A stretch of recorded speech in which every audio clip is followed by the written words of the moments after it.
Have you ever seen those old videos of astronauts just kind of bouncing around on the moon and wondered, how are they doing that? It's a fantastic question, and you know what? The answer unpacks some of the most basic, fundamental rules of the entire universe. So look at this. It's a total paradox, right? On Earth, this astronaut is stuck to the ground by gravity, but out in space, they're just weightless. But it's the same person. They're made of the exact same amount of stuff. So what's the deal? And this really is the mystery we're going to solve. How can your weight change so dramatically if you yourself haven't changed one bit? Well, the answer comes down to two little words we mix up all the time. But in physics, they mean completely different things: mass and weight. To get to the bottom of this, the very first piece of the puzzle we've got to understand is mass. The easiest way to think about mass is just the amount of stuff you're made of. You know, every single atom, bone, muscle, all of it. And here's the crucial part. That amount of stuff never, ever changes. Your mass is your mass, whether you're on Earth, the moon, or floating in the middle of deep space. It's constant. So mass is something that's just part of you. It's yours. But weight? That's a different story. Weight isn't part of you. It's more like a relationship. It's what happens when your mass interacts with the gravity of whatever planet you happen to be standing on. You change the planet, you change the weight. So if mass is the stuff, then what exactly is weight? And here it is, the big secret. Weight isn't about the stuff itself. It's a force. It's the force of gravity pulling down on all that stuff you're made of.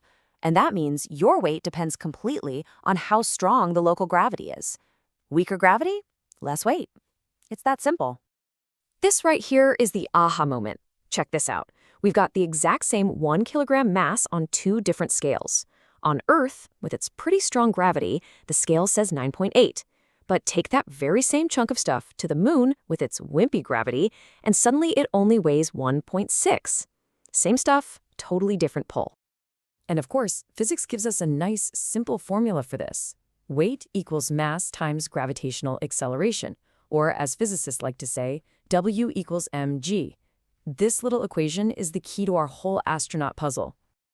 Okay. Let's run the numbers. It's easy, I promise. First up, the astronaut's mass. Remember, that's constant.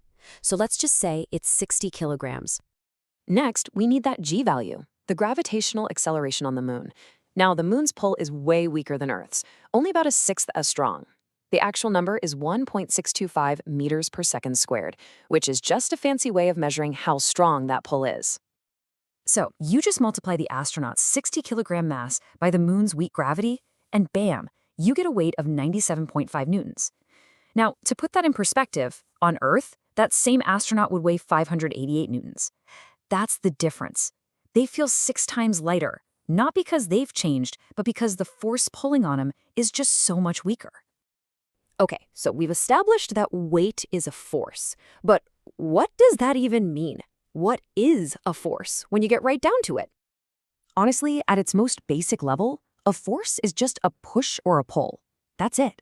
It's any interaction that, if it's not canceled out by some other force, is going to change an object's motion. It's what makes things speed up, slow down, or turn. And this whole idea of forces changing motion, it leads us straight to one of the most important rules in the entire universe, Newton's first law. I kind of like to call it the law of laziness, and you're about to see why. Okay, so here's the official version. But what it's really saying is that things are lazy. They just want to keep doing whatever they're already doing. If something's sitting still, it wants to stay still. If it's moving, it wants to keep moving in a perfectly straight line at the same speed. Objects resist changes to their motion. And that resistance, that laziness, has a name: inertia. Our astronaut friend is the perfect example of inertia in action. Out there in space, where there's basically no friction, if you give them a gentle push, they will just keep going in a perfectly straight line at the exact same speed forever and ever, or at least until they hit something or fire a thruster. That is pure, beautiful inertia. Let's watch this play out. Keep your eye on the speed meter. See that? As long as a force is being applied to this cart, as long as we're pushing it, the speed just keeps climbing. That push is a force, and it's causing a change in motion. But now, watch this. The push stops. The force is gone. Does the cart stop? No way.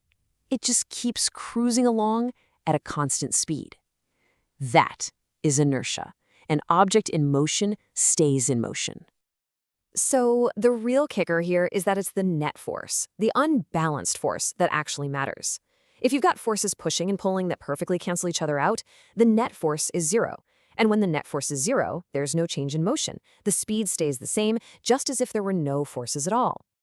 Okay, so all this talk about astronauts and carts isn't just theory. This law of inertia, it has some really serious, really important consequences right here in our daily lives. I want you to imagine you're driving down the highway. The car is moving forward, right? And because you're sitting in it, you are also moving forward at that exact same speed. You and the car are a team. You have the same inertia, the same motion. But then, something happens. A collision, maybe. An outside force acts on the car and brings it to a screeching halt. But here's the thing. No force has acted on you yet. Your body, just obeying Newton's first law, wants to keep right on going at 65 miles per hour. The seatbelt, that's the external force that stops you, along with the car, and saves your life. So I'll leave you with this one last thought, just to really lock it in.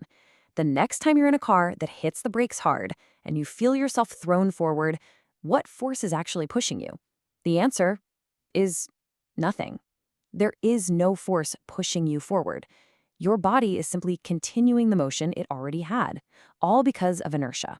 It's a powerful and sometimes pretty dangerous reminder that the laws of physics are always in the driver's seat.